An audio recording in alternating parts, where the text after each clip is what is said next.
So wonderful. Let's give a big round of applause. Very nice. Mataji, hadn't known you would have given much. Yeah. Very nice. Excellent. Hare Krishna, everyone. We are so blessed here in the mandir, isn't it? We had the Kirtan now. Now we're going to have Bhagavad Gita as well to give us all the messages from Bhagavan Sri Krishna. So we are very fortunate here. So Prabhuji is ready here. So we're going to be facing this side. You have to face me like how we are. I'm sitting just opposite so that we can all face the class. We have attended school, we have attended colleges, but this is the place where we get the actual spiritual knowledge, spiritual education. So,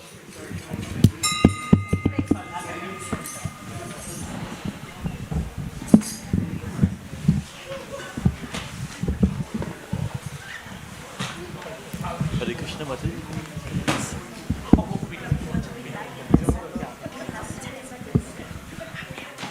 You want the harmonium? From that time, so You can see the height and yeah.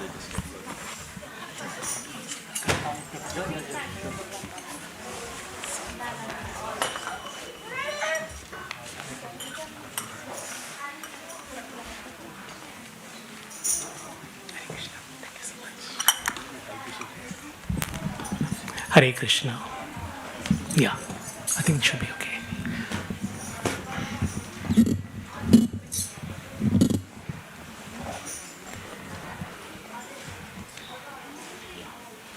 Hare Krishna, everyone. I should probably go a little further away. Let's see. Hare Krishna. Hare. I'm sure you can be more enthusiastic than that. Hare Krishna. Hare Krishna. Thank you so much for coming in. So welcome to the Gita class and to the manor.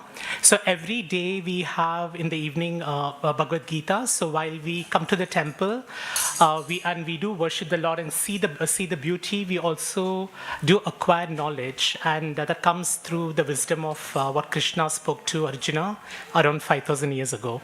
So every time we do a particular verse, and today we're going to explore the topic of spiritual knowledge and how does it really impact us? How do we really learn? And of course, love, because today is Happy Valentine's Day. Love is something that we all aspire for. So we're going to talk a little bit about spiritual love or bhakti. And how spiritual knowledge can help you get that. So the way the format of this class is going to be, we will do a short kirtan, and we will begin with Jai Radha Madhav. Does anybody know the Jai Radha Madhav? So you can accompany me, otherwise that's fine. And then we will read the Sanskrit sloka, and we'll also recite in English as well. And then we'll have a discussion on some of the key topics. And the best way to have any of these classes is to make it as interactive as possible. So I will ask you a few questions. No pressure, feel free to share because that's how we learn, don't we? So how do we acquire new knowledge? Not just by keeping quiet, by listening and by asking questions. So let me invite you all to close your eyes. By the way, is anybody coming to the manor for the first time? All right, okay, that's wonderful. So where are you all coming from? Harrow, okay. Okay. And yourself? Kenton, okay, fine. So I'm very glad that you're here, and I hope you're really having a good experience. So you can close your eyes because a lot of the and you can just take in this kirtan. It's Prabhupada's favorite kirtan, and it's sung in every temple. And if you do know the words, then please do join me. Jaya Radha Madhava Jaya Kunja Bihari Jaya Radha Madhava Jaya Kunja Bihari Jaya Radha Madhava जय कुञ्ज बिहारी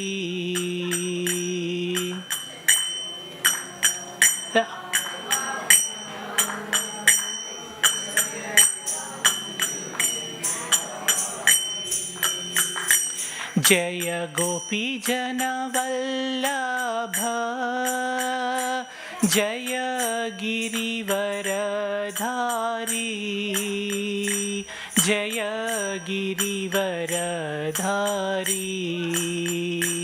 जय गोपी जनवल्लभ जय गिरिवरधारी जय गिरिवरधारी जय गोपी जनवल्लभ जय गिरिवरधारी जय गिरिवरधारी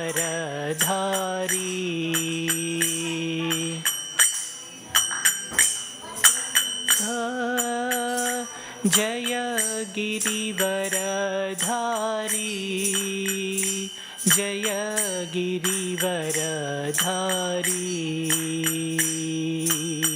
यशोदानन्दन व्रज जनरञ्जन यशोदानन्दन व्रज जनरञ्जन यशोदानन्दन व्रज जनरञ्जन यशोदानन्दन यमुनातीरावनचारि यमुनातीरावनचारि यमुनातीरावनचारि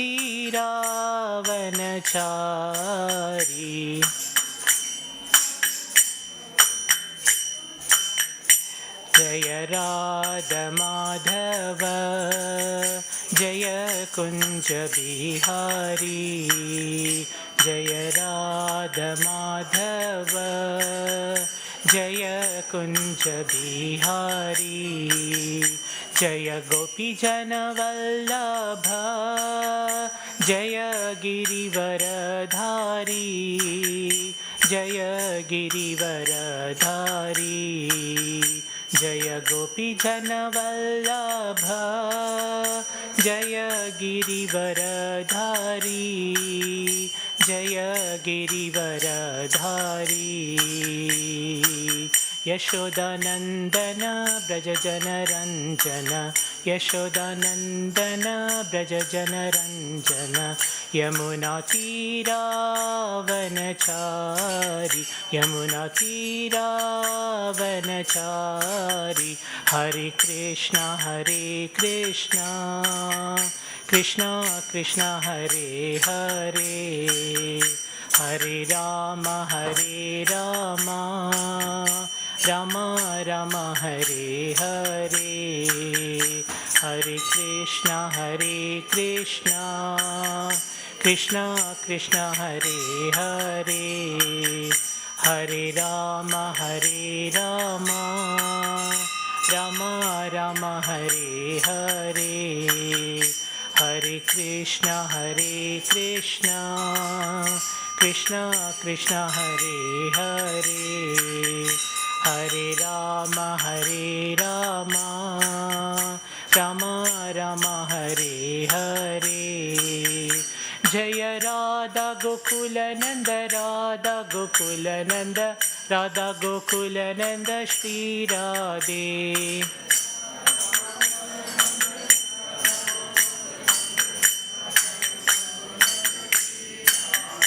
जय सीताराम लक्ष्मण हनुमान जय सीताराम लक्ष्मण हनुमान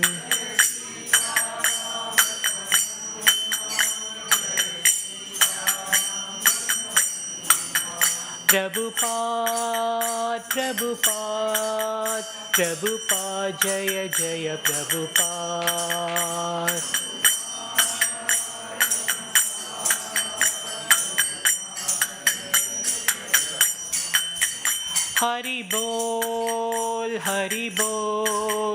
हरि बोल हित गौर हरि बोल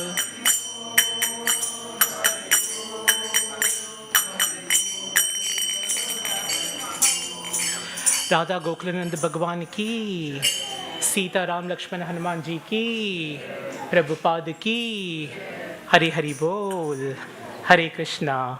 Thank you all so much for joining me. I know that, some of you were at least trying, although you may probably be hearing it for the first time. So before we come to the verse, what we do is we do the invocation, which I'm sure is invocation prayer is something that you have definitely heard before. So please do join me. And then we do what's called the Mangala Charan. The Mangala Charan is a recitation, and it's a good way. So whenever we start a class, it's a good way to pay our obeisances to the Vaishnavas, and it's a way of offering up prayers to the Lords and the Vaishnavas. So the invocation prayer you can join, and then the Mangala Charan you can just close your eyes and listen. Om Namo Bhagavate Vasudevaya.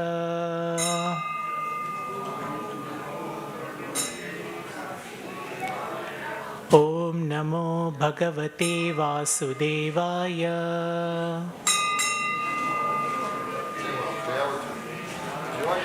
Om Namo Bhagavate Vasudevaya.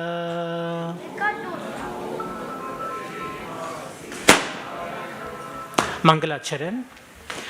Om Ajnanatimirandasya Jnananjana Shalakaya Chakshur Unmilitam Yena Tasmai Shri Gurave Namaha Shri Chaitanya Manobishtam Stapitam Yena Bhutale Swayam Rupa Kadamahyam Dadati Swapadantikam Vandeham Shri Guru Shri Yuta Padakamalam Shri Gurum Vaishnavamscha Shri Rupam Sagrajatam Sahagana Raghunatanvitam Tam Sajivam Sadvaitam Savadutam Parijana Sahitam Krishna Chaitanya Devam Shri Radha Krishna Padan Sahagana Lalita Shri Vishakamvitamscha He Krishna Karuna Sindhu Deenabandhu Jagatpate Gopesha Gopika Kanta Radha Kanta Namostute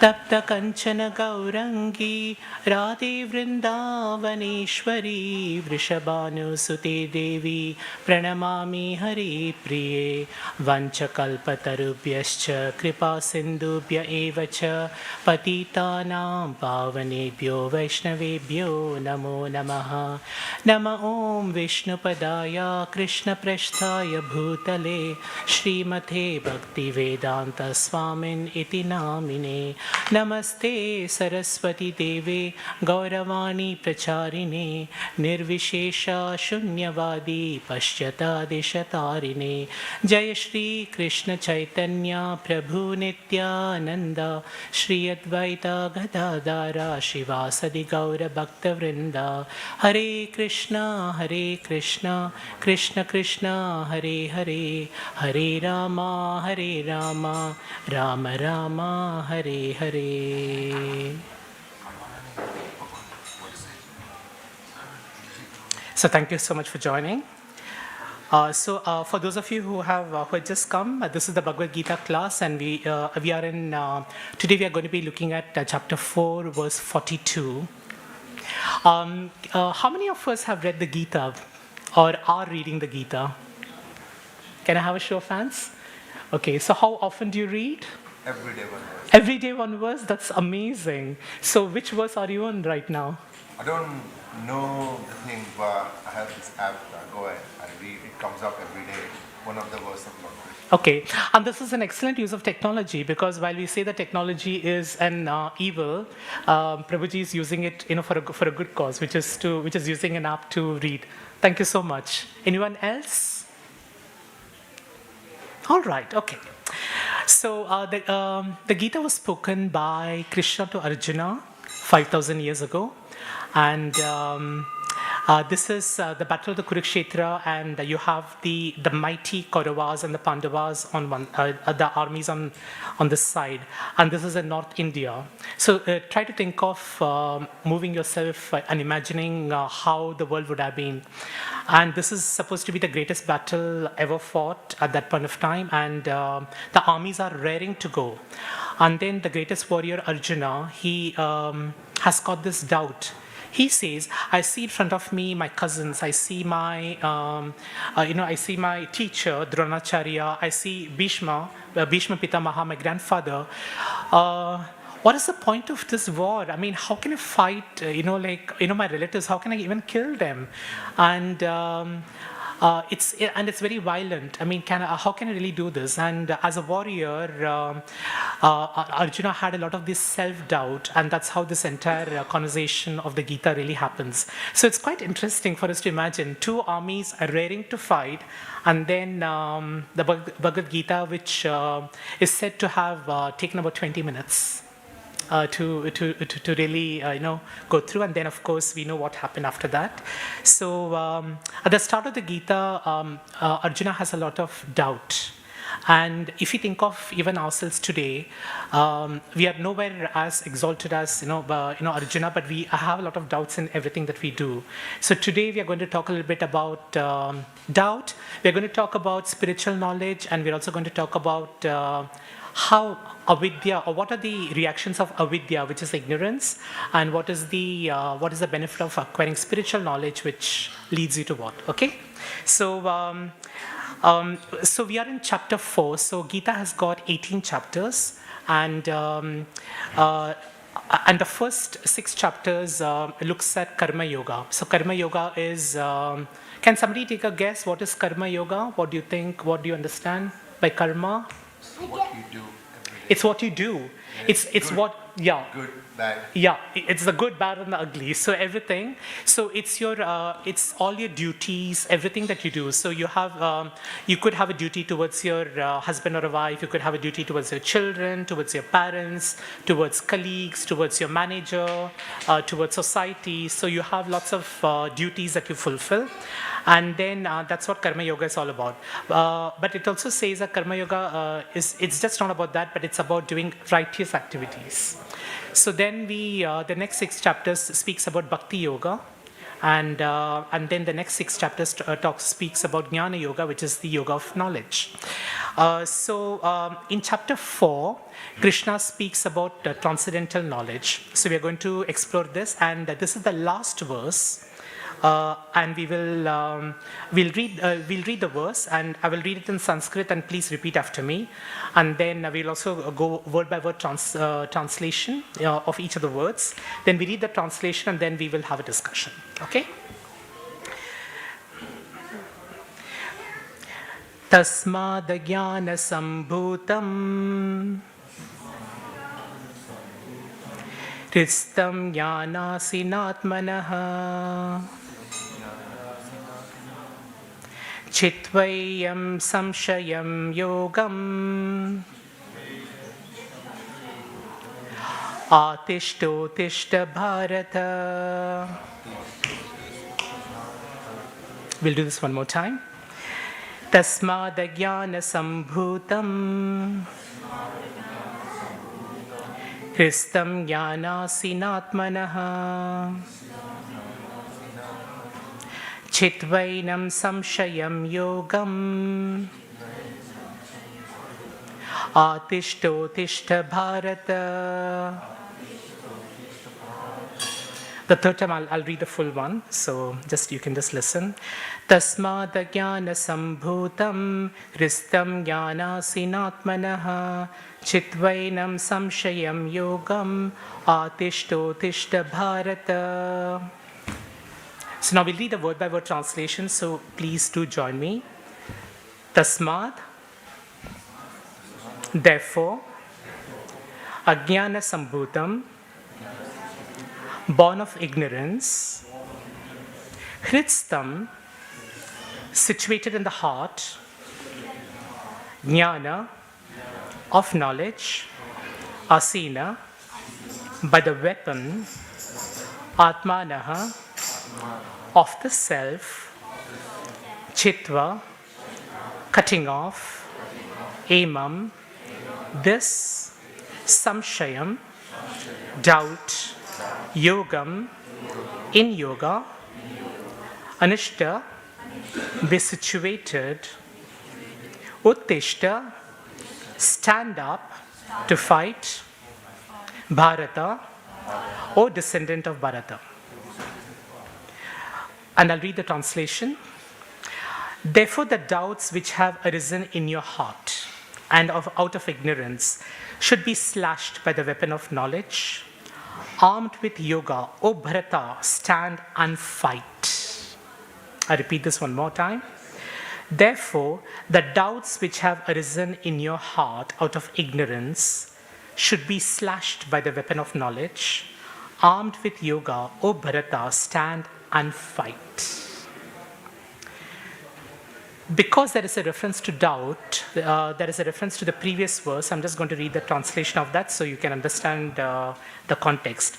So in the previous verse, what Krishna has said, that one who acts in devotional service, renouncing the fruits of his action and whose doubts have been destroyed by transcendental knowledge, is situated factually in the self. Thus, he is not bound by the reactions of work, O conqueror of riches. So, what is the yoga? So, Krishna here speaks about armed with yoga, stand and fight. So, what yoga is he referring to here? Any guesses?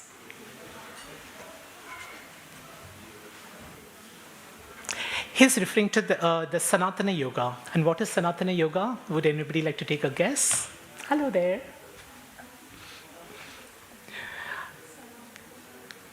What does Sanatana mean to you? Swadharam. So Krishna in chapter 2, he speaks about two types of activities and duties that we have. One is the Swadharma, which is all the material duties that we do in this world. That's towards our parents, towards our children, and towards our spouses. And then there is Sanatana Dharma, which is spiritual activities. So, and here we are really going to be speaking about spiritual activities. So, and so what Krishna says is that armed with yoga, stand and fight. Now, one thing that I would like to highlight here is Krishna, when he's speaking about stand up and fight, yes, of course, we can do it in the literal context because there is a war that's going on. But there is also, in this particular verse, he's also speaking about inner war. So what is the inner war that's going on in our hearts, in our minds? Doubt, of course, indeed. So there is a lot of doubts that you have in your mind. So how many of us think had a doubt during the day today? Please raise your hands. Okay.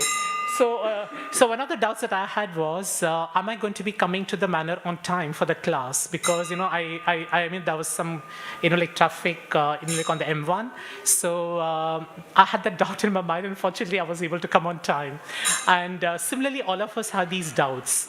And what Krishna says is that stand up and fight means that you have to really start with clearing up your inner war. And let's take the example of sports. How many of us watch or play cricket or tennis or football? Okay. So how many of us have also heard that coaches, when you do coaching of the cricketers, have you heard this thing that it's all about the mental game? Yes. Of course, chess is a mental game because you do have to apply your strategy. But then when you have things like cricket, when you have football, even then it's actually, they talk of it being a mental game, isn't it? So so there is a saying that goes, it's, it was said by one of the gurus, they say that outer performance is dependent on inner confidence. Yeah, so when we become fearless, when we have a strategy in place, then we can actually perform outside very well. Because if we have doubts within, then how are we really going to respond? For example, if I have doubts about, say, teaching something, then I can't actually even, teach anyone else. I can't teach my, son, how to drive if I don't know driving myself, isn't it? So then, so what Krishna says here is that use that yoga to, armed with that yoga, stand and fight, and fight the doubt in your heart. So let me ask you a question. So here Krishna speaks about about ignorance. So I want to talk. I want to really, discuss a little bit about ignorance, or we can also call it avidya. Avidya is vidya is study, vidya is knowledge or studies. Thank you. And then what is ignorance then? Avidya. Okay, so now let's take an example. Now, suppose you're looking at avidya, and I want to talk a little bit about what happens when we have avidya. So when we have ignorance, then what happens? What really happens in our heart when we have this ignorance, or when we are not knowledgeable? What do we do? Anxious. We are anxious, so there is a particular seed that gets created in our heart, and there is a seed of desire, and that desire is actually that it's a desire to commit an act which is probably a sin. And I'll take an example after I finish this. And then what you do is, once you have the desire in your heart, because which comes out of this lack of knowledge, then you perform the act. And then you perform the sin. Hello. And when you perform the sin, what happens? What happens when you do a bad karma? You feel a sense of guilt, but then you also get a reaction. Because it's like, the law of physics, every action has got a reaction, so which is applicable here as well. So that action is going to create a reaction, and there is a subtle reaction, and there is a gross reaction, which I'll talk about. And that gross reaction is what we experience as suffering. And I'll just take an example. Suppose we have a thief, and I'm not saying that any of us are a thief. So let's say that there is a thief, and then he knows that thieving is bad. So, but he's still acting on ignorance. So he's got this ignorance that that thieving is not good for him. And so what he does is he decides to. He's got this desire, and then he wants to go to a particular shop and lift something. So, and then when nobody's watching, he just picks up, maybe a packet of biscuits as an example, and then he just puts it in his in his pocket, and then he goes out of the shop, and nobody really watches him. So, but has nobody watched him? Somebody has watched, right? Somebody has watched, because none of our actions are really something that's completely unseen, because there is someone who's really seeing. And who's that someone? God, yes. So God is definitely seeing. And what's going to happen to this thief? Sorry? Yeah. So there is a karma. So there is going to be some reaction that can happen. That reaction may not happen immediately, but it could happen at some point. And in some cases, when the act is very, very serious or severe, then it could happen after a different life, in a different lifetime as well. So can you see how this is all going? So when you're acting out of ignorance, when you have the seed of desire to do an act which is not a good act, then you end up actually suffering. And that suffering may not happen immediately, but then that suffering happens at some point of time. And is that a good place to be in? But why do we do this all the time? Why do we continue to do things which we know is not right? And that could be getting anxious. It could be shouting at someone. It could be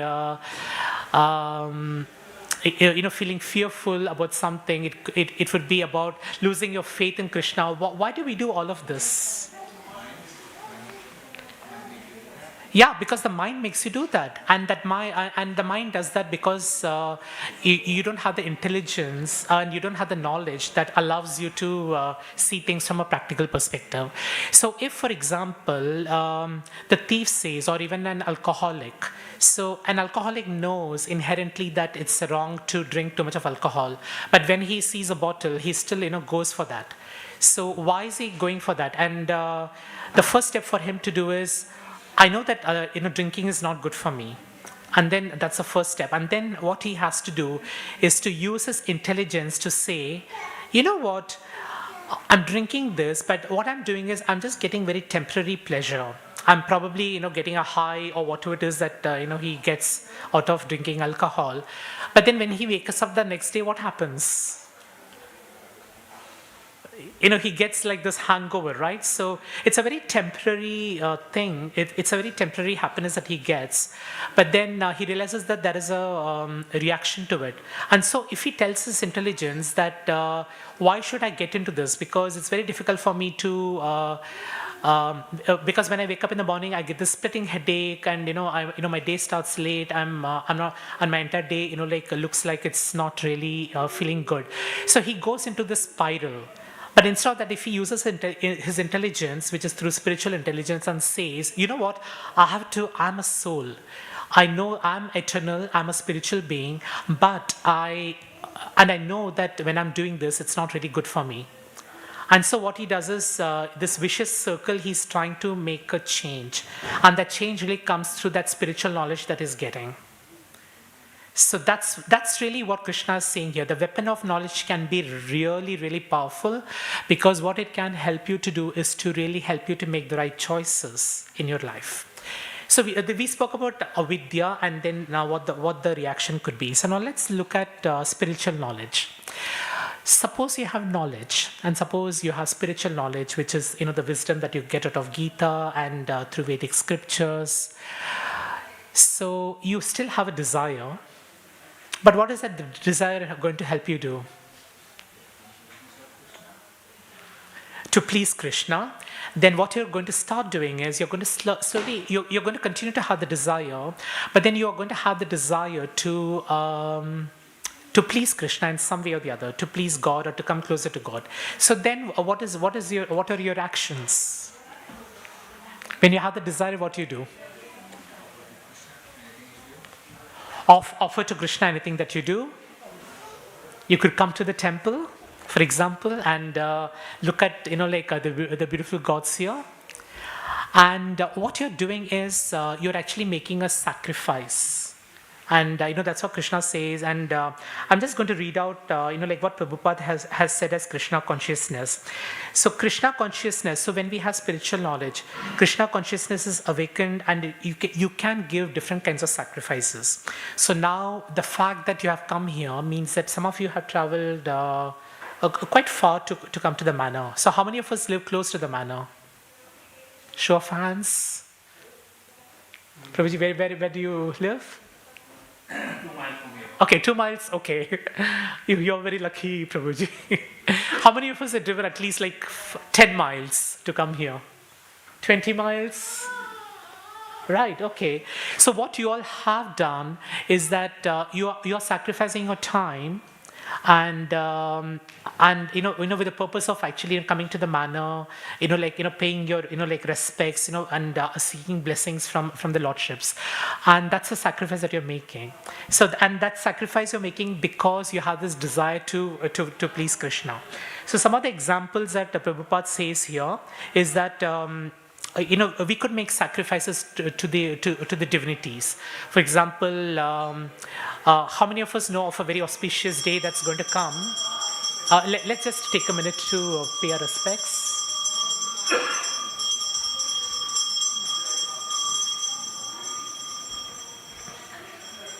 So we'll be able to see the Lordship again, just before the Aarti, which is in about 20 minutes. So what was I saying? What was I saying?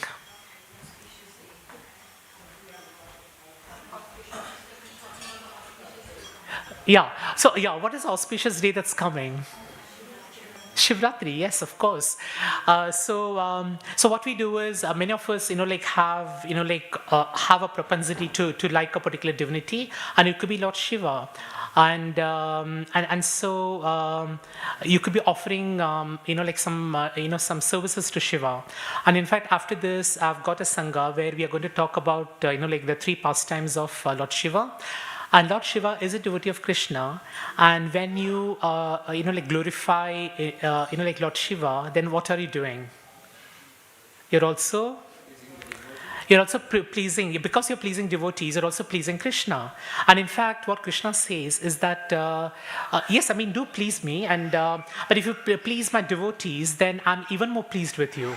So many of us will probably be, going to the temple, maybe the Shivratri, and some of us, in fact, I recall once I was in the temple for throughout the night, because many of us in India and even in many parts, we spend the entire night, and we do some kirtans and we do that. So all that you're doing is nothing but sacrifice. And those sacrifices are coming because there is a desire for you to please Lord Shiva, a desire for you to please Krishna. And that's making you do all these positive things. Some other examples could be sacrifice in celibacy. So many of us are grihasths, so we probably, are not doing that. But it's okay. But have you seen, when you come to the manor, have you seen monks in, dressed in saffron?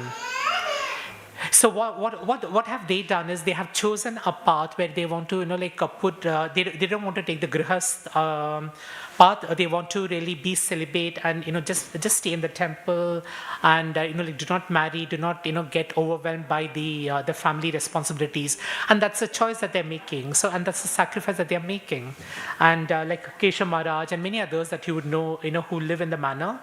And so that's a choice you could make. It could be in household life. So you are a grihast, but you are in a grihast, but you could still be Krishna conscious, isn't it?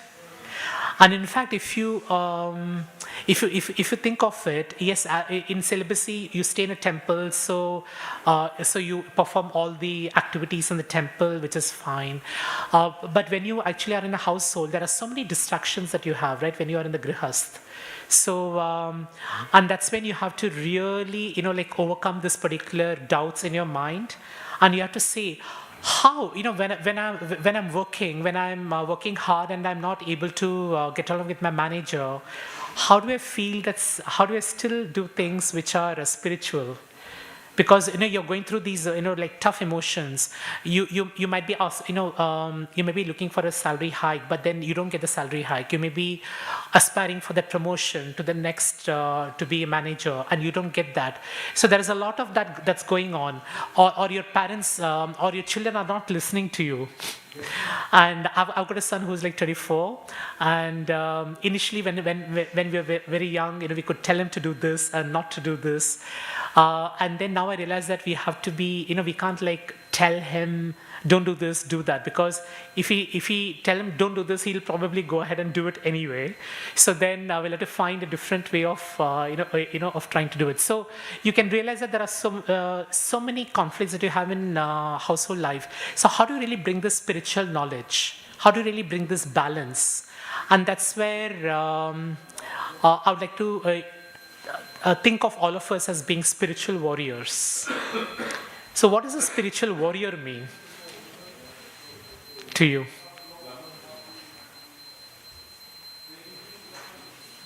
How much our distractions we have, we still choose to be spiritual and try to give some time to God. Absolutely, thank you so much. So how much of distractions we have, how much of doubt we have, how much of anxieties we have, how much ever we get overwhelmed with the responsibilities. It's really about pulling us back and saying, can I really spend at least some time to do my spiritual activities? So as Prabhuji was mentioning, it can be as simple as chanting the Mahamantra or any Vedic hymn that's that resonates with you, even while you're doing the dishes. So when you're driving the car, when you have time to yourself, you could still, think of God. You could, chant those, because nothing's stopping you from doing that. And when you do that subliminally, your heart also starts feeling more peaceful, and those doubts get dispelled. Would you agree? So you could have a household life, but you don't have to wait till 60 or 70 to actually, start realizing God. You can do it at a much earlier time. And I know that in India, and at least the place that I'm coming from, we all are told that, like go to school, learn, study well, so that you get a good job, you get a good career, and once you get a good career, then you can rise, like from being from a graduate to a manager to a like a vice president or whatever. And then at some point you'll say, okay, now you need to find a partner, then you get married and then you have children. Can you just imagine how many things we are really trying to do? And then when you have all those distractions, then how do we really remind ourselves that let's really bring Krishna as much as possible? And that really happens only when we look at having an association like this. So the kind of people that you interact with. So if they do things, so if your friends go to the temple, then you'll also go to the temple. If your friends go and have parties, and then you probably will probably go and have parties as well. So I'm sure you probably have heard this. A man is known by the man or woman is known by the company they keep. So the company that you keep is very, very important, because they also influence, like the choices that you make. So and that's really those are all elements of like working towards what's that spiritual knowledge. So I would like to think of spiritual knowledge as I just want to draw an analogy, because sometimes analogies can be quite effective. I like to think of material knowledge as a torch. What does a torch do at night? It lights up. How much does it light up? Entire room? Okay. Now let's see. You're taking a walk in the park, and it's quite dark and there are no lights. And then you take your mobile phone, and then you and then you just get that the torch on. So how much of the light do you see? How much of the world around you can you see? Just a little part, right? So what you have to do is you have to really, say, I'm just going to use the torch to light up my path so that I go safely. And but you can't really see what's really outside. You can't really see much of the world. Most of us, material knowledge is like that. So we become specialists in maybe physics, or or we become a doctor, we become a lawyer, and that's the kind of specialization that we go into. But we don't really know what's happening outside. So if so I'm a consultant, but if I were asked to do first aid, to someone who's just who needs it desperately, I don't have that knowledge. So my torch is limited to my knowledge as a consultant, and I don't have other knowledge. It's always good if you do have your first aid experience, but then I'm quite useless in that situation. So, but spiritual knowledge is something very different. So, what is spiritual knowledge? So, if material knowledge is is metaphorically a torch, what would spiritual knowledge be? It's the sun. And what does the sun do when it comes up? And it lights up. Does it light up just one part of your room? It lights up the entire universe, isn't it? So the spiritual knowledge is really like the sun. And the question that I always keep asking myself is that our university education teaches us to become specialists, and we and that's important, because we need that to build a career, and we need that to lead a comfortable life here. But then it really does not. It doesn't really talk about how many universities really speak about connecting with your inner self, and true transformation really happens. Begins with the self, isn't it? So Mahatma Gandhiji, he said that you must be the change to see the change in the world. So you really have to transform yourself first before you really decide to transform the world. And today that's where the fallacy is around where do we really keep our attention to? So I'm trying to get an understanding of what's happening in the world. Man has gone to Mars, and I'm hearing that we could probably be setting up colonies there if Jeff and Elon Musk have got their way, which is fine. There's nothing wrong about that. But putting so much effort, endeavor on that without really understanding, your inner self is not really going to help you to achieve what you want. So we should really aspire to really get the sun, which is a spiritual knowledge. Would you agree? Or why go for the torch when you can actually, get the sun? And so really that's what Krishna is saying here. So coming back to what Krishna says here. So and welcome to those who have just come in. So we have about 10 minutes before the Arati, and this is a Gita class that we have every day in the evening. So he says, therefore, the doubts which have arisen in your heart out of ignorance should be slashed by the weapon of knowledge, and armed with yoga, O Bharata, stand and fight. So coming to the point of being a spiritual warrior that we've spoken about, because how can you be saintly at the same time? How can you be a warrior? And that's where as Mataji you mentioned, you can do that. You can fight for what is righteous, for what is right, and then you can actually be very peaceful so you can be gentle as well. So you can actually manage both as long as you can fight for the right things in life, and you can really you can still be very gentle. As an example, I feel so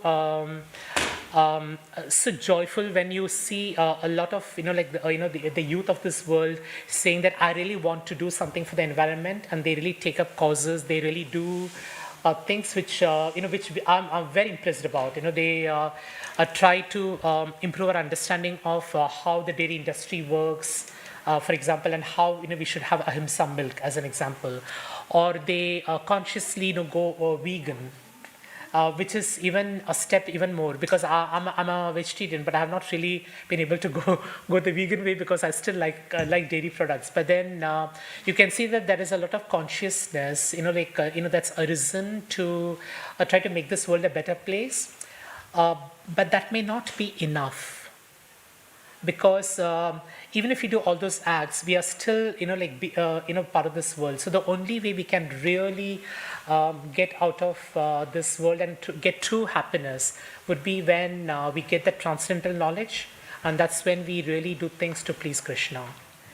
And that's where the peace comes in. We started off with avidya leading us to suffering, and what spiritual knowledge does is there is only one purpose that that is said of the Vedas and of learning the Gita. And what is that? What is the only purpose of life? Sorry? To go back to Goloka Vrindavan, yes, indeed. And that doesn't necessarily have to be, I just realized I was not even speaking in the mic, sorry. Yes, it is to go back to Vrindavan, and also it means to develop that. How do you do that? Can you go to Goloka Vrindavan tomorrow?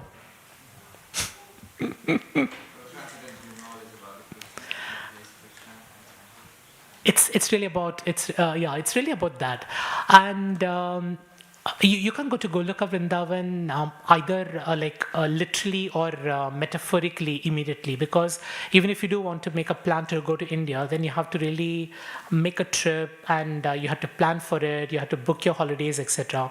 And I have always found this about going to the temples. Do you really think that you are making a choice to go to the temple?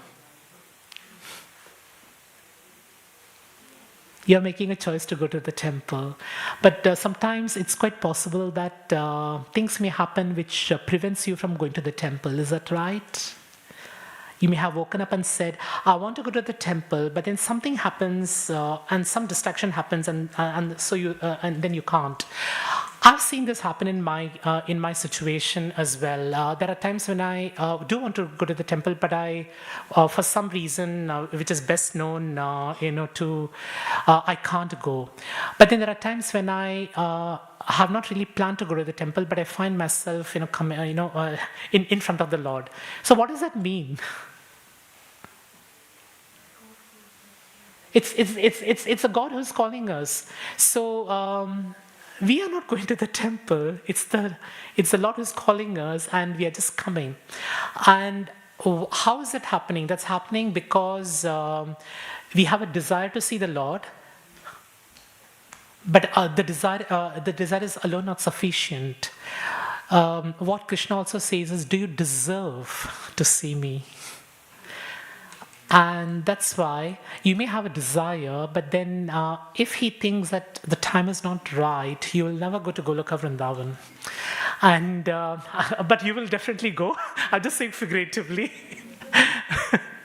So, and that's why it's important. Spiritual life is not a very easy thing to do. They say that it's simple, but it's not easy. So what does that mean?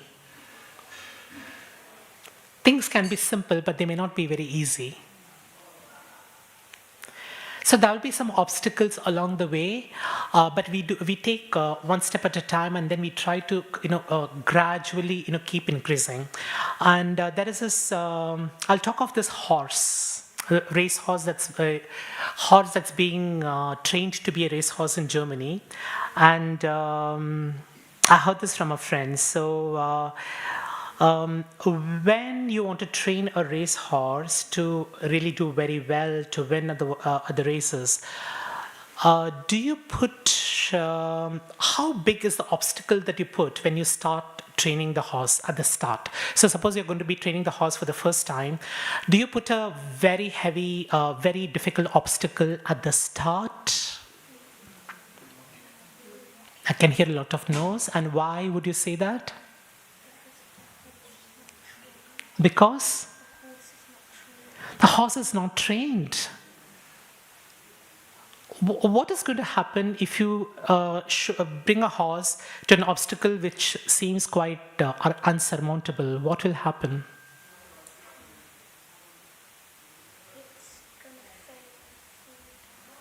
It's going to fail. It's going to fail if it moves in the first place. But what happens if it just stands there? Because the horse is not used to this particular obstacle, and when you're giving an obstacle which it cannot realistically do at that point of time, what is there in its heart? He'll give up. But what is that strong thing in his heart? He'll give up. But why will he give up? Because there is a doubt in his mind. There is a doubt in him saying that, oh my gosh, if I do this, firstly I can't do this, and then even if I do this, I'll probably hurt myself, and so it's better for me not to do it. How many of us find ourselves in situations like these? So suppose you find yourself in a very unknown situation, which puts you in a state of discomfort. What do?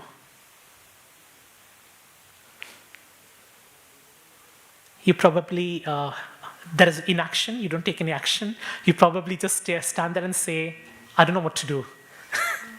And so that could happen because that fear in you, that doubt in you doesn't allow you to actually, unleash yourself, because the horse may be able to actually jump, but with proper training. But more importantly, as we started off, there is an inner war that's going on. The inner war is because of the anxieties, because of the doubts, because of the complexities that we have.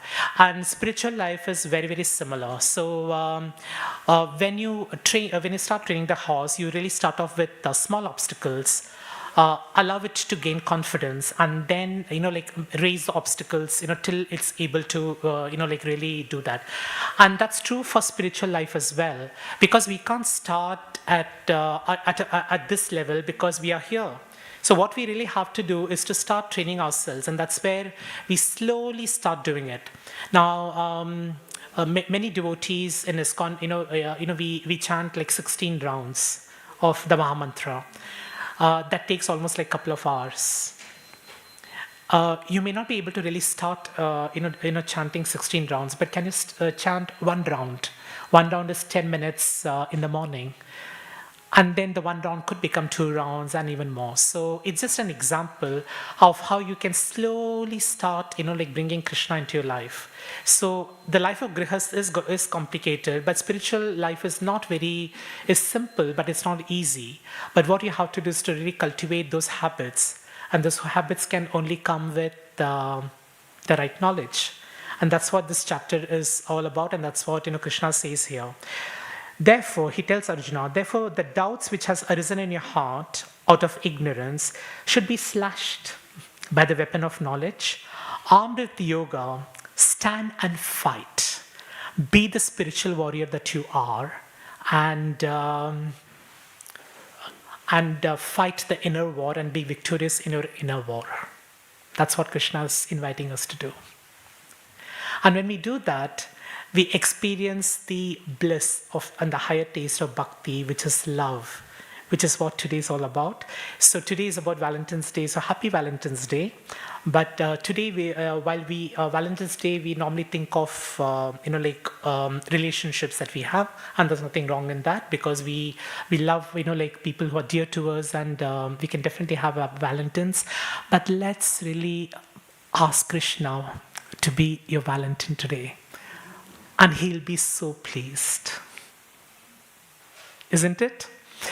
So we have a couple of minutes, and what I thought we could do is to close our eyes, and we'll sing the Mahamantra 3 times just before the Arati, and ask him to be our Valentine. And please we'll do it together.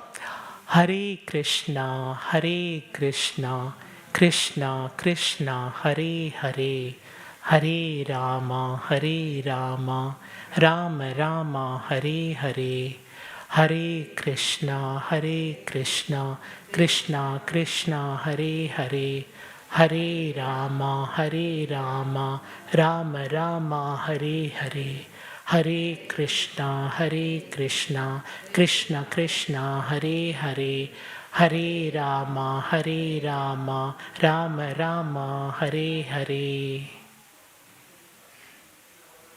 Krishna is with us now, and he's agreed to be our Valentine. With a pleasant thought, I would invite you to, start coming. You can, take these to the side. You can put it there, and then we will all, come standing for the Arati. Okay. Thank you so much.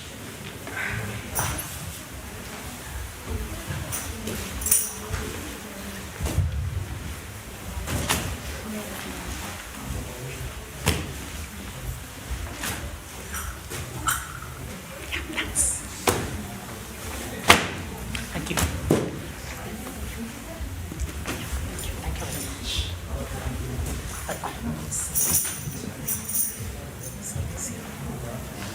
Do you know who's singing today?